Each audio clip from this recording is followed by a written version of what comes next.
Hello and welcome back to Transfer Review. It's back for another summer of craziness. I'm joined by Sam Abasaki. How are you, Oba?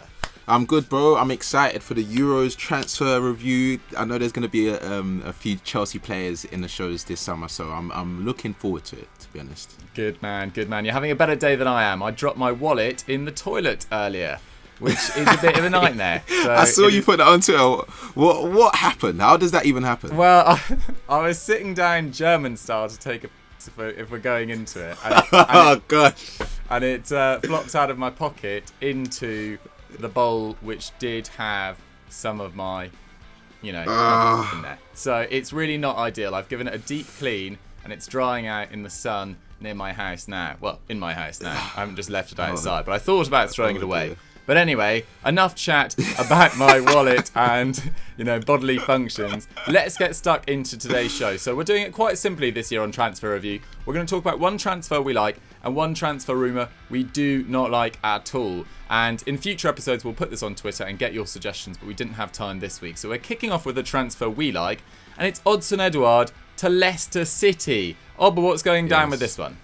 Yeah, man, Leicester en route to getting another bargain in a transfer window, and this time, like you said, it's Edouard. They are apparently going to sign him for around £80 million, and that's according to Sky Sports News. Apparently the two clubs have already had a few conversations, but a deal is still a long distance away. But as we all know, Brendan Rodgers used to work at Celtic, and he has actually worked with Edouard before, and he signed him in 2017 actually. So we can definitely see that might be something that might tip him to go to the King Power Stadium. And during their 18 months of working together, the forward scored 74 times in 139 appearances, so that's quite a good return. Obviously, we know Celtic didn't have a very good season this year with Rangers pipping them for the title, but Edouard was still on point. He was still banging goals. He got 18 goals this season. He won the Golden Boot for the second year running. And it's no surprise. He's only 23 years old. He took the most shots in the division with 3.5 per game, hitting 48% of his efforts on target, the third highest in Scotland. So I think it's about time. I think it's time for him to make the leap to the big time. What do you reckon, Dukes? Yeah, I think this is a really exciting move, and it's the perfect potential long-term replacement for Jamie Vardy, who's getting no younger, obviously, at 34 years old, and who just returned his lowest goal tally in 4 seasons. Like Vardy, the former PSG man takes most of his shots from close range, with 66% of his efforts coming from inside the box, 12% more than Kelechi Iheanacho, who was scoring some beauties from range towards the end of the year. However, the veteran, Jamie Vardy that is, excels when running in behind defences, whereas Edouard's a much more well-rounded player. He can drop into that 10 space, etc. Link up play a little bit better. And this is the fact that this is reflected in the fact he's only caught offside 0.2 times per 90 in a Celtic shirt, compared to 1.1 for Vardy in Leicester, which was the most in the Premier League last season. The youngster obviously therefore sees a lot more of the ball. He completes 23 passes per 90 to the 10 that Vardy manages per game. And also, Edouard's a much better dribbler, 1.6 dribbles per 90, a team high and double Vardy's average. So he's almost more similar to Iheanacho in terms of skill set, but it's so rare these days to see just a number 9 that just, a bit like Didier Drogba, did most of his work around the box. Players like Alexander Isak and Sasa Kaladic who are coming through now, these big tall strikers, they tend to have quite a lot about them in wide channels as well, a bit of build-up, and Edouard's quite like that as well. I think he's got great physical capabilities as well.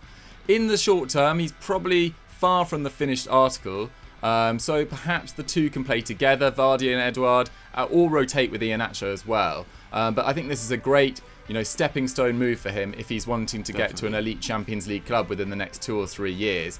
And what's better, the Foxes are close to completing a £80 million deal for Lille's 22-year-old midfielder, Boubakary Soumaré. And if they can snap him and Edouard up for less than 40 million combined, that's got to be great business from the FA Cup winners there. I mean, it feels like over the last few years, Leicester have, made a name for themselves in snapping up these bargain buys. Maddison's, your Fofanas. They're just the masters of this, aren't they? Yeah, definitely. I think they're just a well-structured team right now, especially since they won the Premier League. Everyone said, okay, cool, yeah, it's a one-off. We're going to see them battling to be in the top 10 and battling relegation. But since then, I think the owners have really found found how to scout players. Like you said, they've got quality players in their side. Fofana, no one expected that of him. Maddison as well. Even the price they got Iheanacho for, and now these two signings as well. If they get these done, I think that would be great business for them. And I don't think they necessarily need that much more going into next season as well. Absolutely, just so clever. One outgoing per summer in the last couple of years in Chilwell and Maguire, and just reinvest that money so smartly. Hats off to Leicester if they get this one done. We're a big fan of it. Let's move on to one transfer we do not like at all. Before we move on to a transfer that Doogie doesn't like specifically, this is just to let you guys know you should subscribe and hit the notification bell to never miss a EFD video.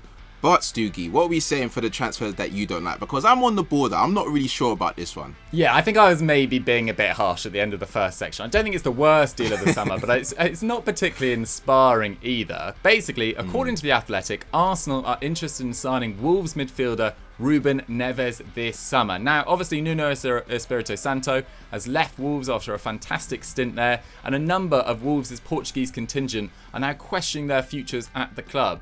And the reports are suggesting that Ruben Neves now feels like it might be time to move on as well. I've also seen Rui Patricio to Roma as well.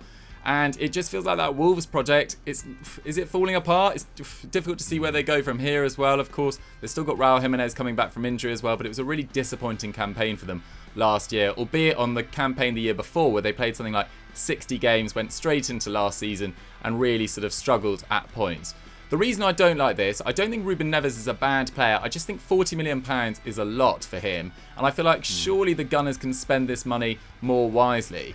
Obviously, the 24-year-old was vital in getting Wolves back to the Premier League, and he helped them to back-to-back seventh place finishes, I should say. But in 2020-21, it was an underwhelming season for the club and Neves as they scraped 13th. But the Portuguese international, in fairness to him, he did have his most productive campaign in front of goal though, netting 5, his best top-flight tally. And he can certainly hit them from distance. You know, he scored some worldies over the years, but I feel like this slightly covers up sometimes a little lack of mobility, sometimes being caught out of position a little bit as well. And his creativity numbers, not great. Just 1 assist in 33 starts last season, which was even matched by his teammate Willy Bolly, who played about half the minutes, etc., and is a centre-back, obviously. His defensive numbers weren't too bad. He made 4.2 tackles and interceptions per 90, but Arsenal already have a strong ball winner in Thomas Partey, who has averaged more defensive actions than Neves in the last 3 seasons. And with massive issues in terms of their depth in creative areas, with Emu Buendia going to Aston Villa, some question marks over the futures of Lacazette and Aubameyang going forward, or particularly Lacazette, maybe they could have used this money in a slightly smarter area. But Oba, in terms of, I mean, Arteta is making some changes in midfield areas. I think it's fair to say that. Yeah, no, 100%, and that's the one of the biggest reasons why I don't think it's that bad. Like you said, he's 24 years old. He's definitely got a higher ceiling that he's been subdued to at Wolves, and I think it's kind of logical for Arsenal anyway. Like you said, they're offloading players this summer. Guendouzi's going to Herrera. The rumours of Xhaka, Ceballos looks like he's going back to Madrid, and he's not really had a great time at Arsenal anyway. And even the Metro, there's solid claims that Jose Mourinho's Roma have opened talks with the Swiss international, who's been at the club since 2016, made over 220 appearances, and he's likely to be valued at 15 to 20 million pounds. And he's had a turbulent time at Arsenal, as we've definitely seen, especially that moment where he took off his top, started cuffing his ears at the fans and told them, you know what, I don't like you lot. But obviously that was dramatic.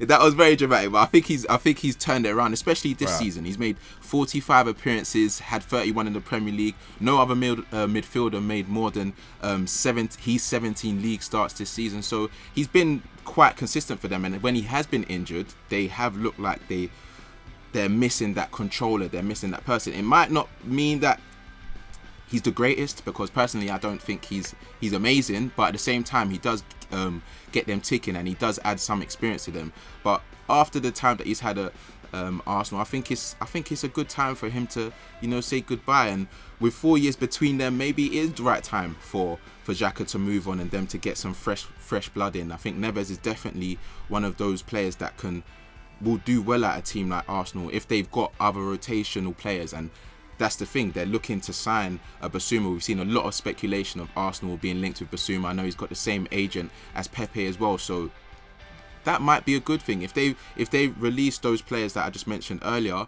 and getting a Basuma and Neves. Yes, they're not world class players, but they've definitely got ceilings to do well at Arsenal. And I think that's what Arteta's keen on, just making big changes, because I know that he's definitely underwhelmed with what he saw in his team this season. But it's gonna be very interesting. I think that Ruben Neves is a good signing at his age and for the price that they're getting him for. Yes, you could say it probably could be maybe 5 or 10 mil cheaper, but on this market and the Premier League tax as well, I don't think it's that mad.